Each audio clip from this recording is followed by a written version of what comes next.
Long trucks carrying strange-looking cargo make their way into what was, just 10 years ago, a barren landscape. For a year now, the pastoralist community here in Marsabit said that at least 2 convoys like this would go along this road every other day. And the result is on the horizon of their route. 365 turbines strategically placed along one of the windiest corridors in Kenya. This is the Lake Turkana Wind Power Project, the largest such private investment in Kenya and the largest wind farm in Africa. Just walking towards the site, there's little doubt why Loyangalani in the northern Kenyan county of Marsabit was chosen. 300 megawatts of clean energy are expected to be generated here.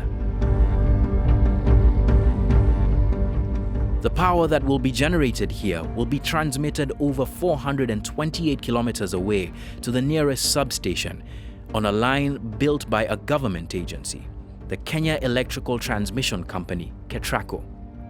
While the pylons for this line are standing, the line itself has yet to be completed. Still, the African Development Bank has called it one of the best constructed private partnerships in Kenya yet.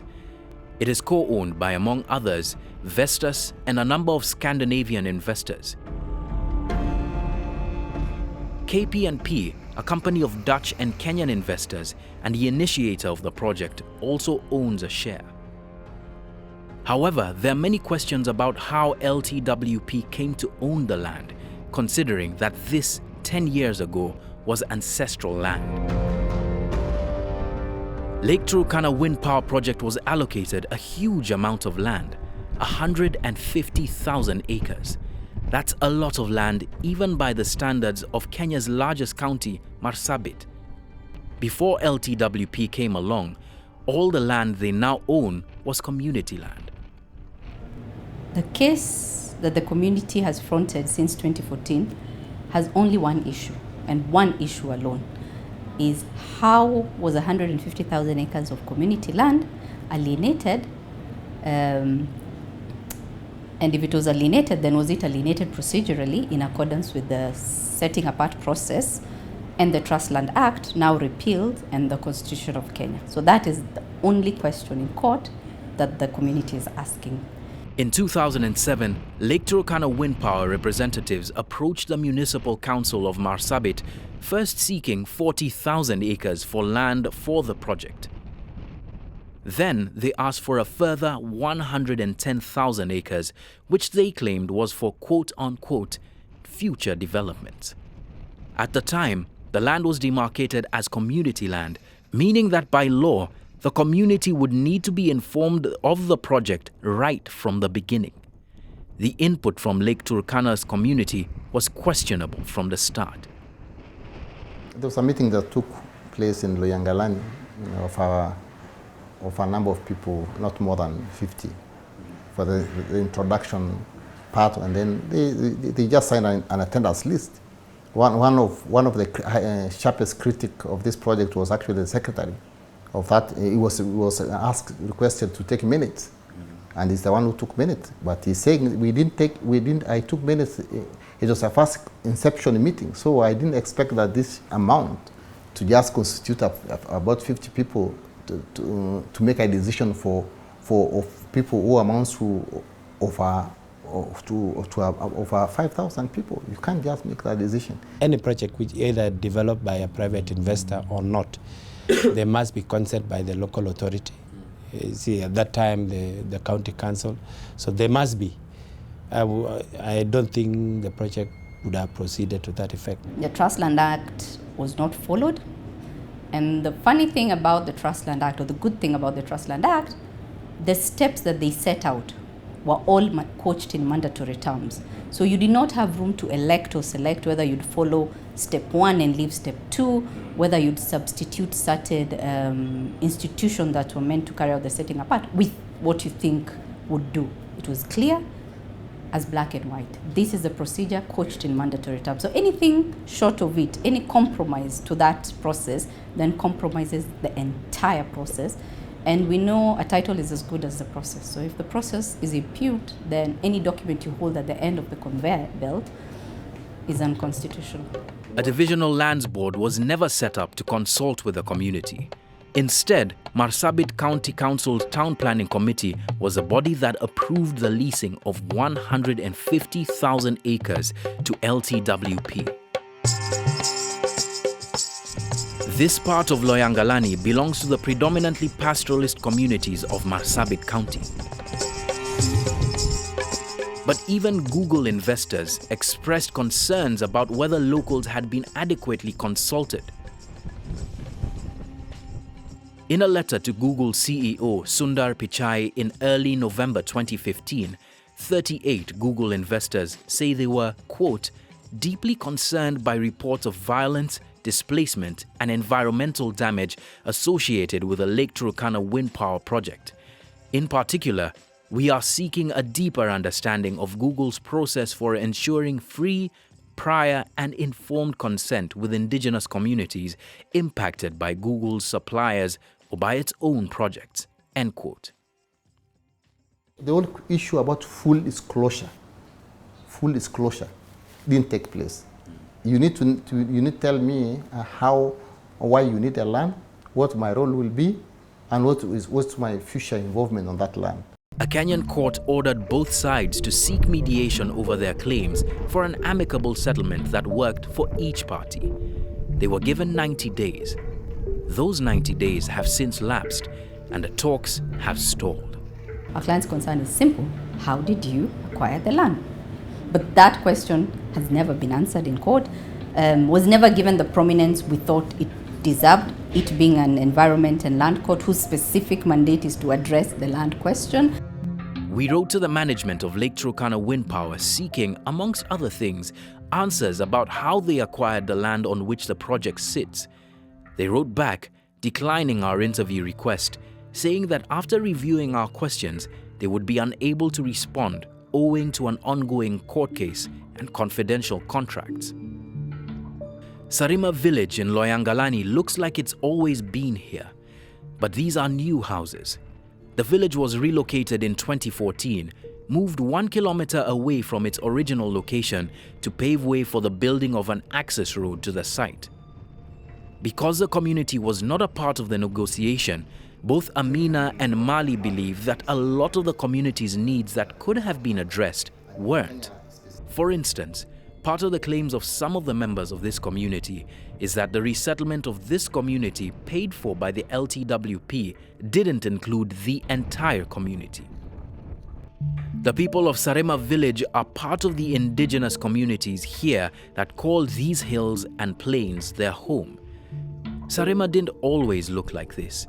It was a much smaller village, but the impact of the project has seen it grow from under 500 residents to over 1,500 residents. The people who live there are people who come to squat for jobs and to squat for all sorts of businesses. That's a new community. That's not a Sarima we know. 60-year-old Simon Ekitoye has lived in Sarima all his life. He was amongst the first beneficiaries of what villagers claimed was a lot of promises of jobs that the development would bring to Sarima. Alifanyisha mimi miaka 2.5 alifanyisha mimi kazi hapa. Aliandika mimi ya kwamba simamia kuhamisha hizi manyumba yote, kagawa hizi mamiti yote gawe wenyewe. Simon and a few others would move the village off the path of this road, developed so that the developers could access the site. Then came compensation for their homes. Original residents like Simon claimed that they weren't each paid $100 to rebuild their homes. This community, having seen little development since before Kenya's independence, was keen on advancing itself. They had high hopes that this development would come on the back of the wind power project.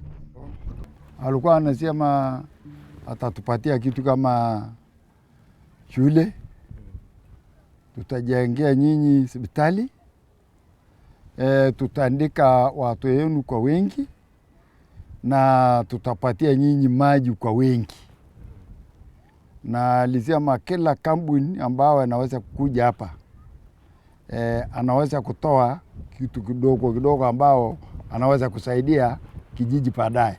Katika hiyo neno yote ambao amesema karibu maneno 5, ile kitu tumepata ni maji peke yake. Na tumepata bowl moja ambao wanatusumbua, hata nyinyi mnaona mali yetu vile wanahangaika, anakunya mpaka usiku na watoto wanakosa hata kupata maji. They got the land and we were not kind of involved. Opposing Simon's allegations are figures on the LTWP website.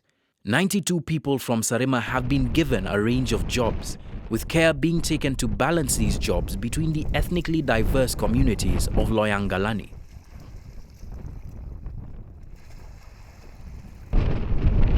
However, the jobs will not last forever.